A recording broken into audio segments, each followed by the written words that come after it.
वो पेड़ पर के सुगना चुहार मांगता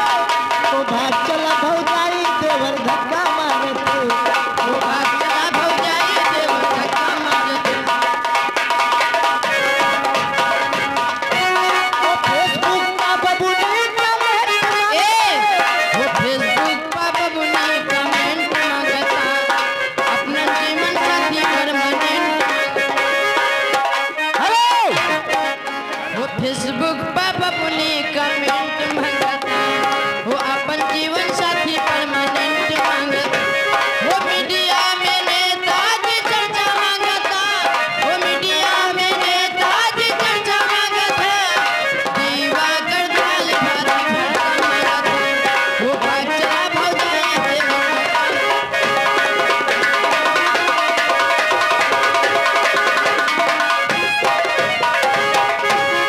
भाग जला भौजाई हेलो और फरमाइश आई है सोहर की सोहर सुनाइए कौन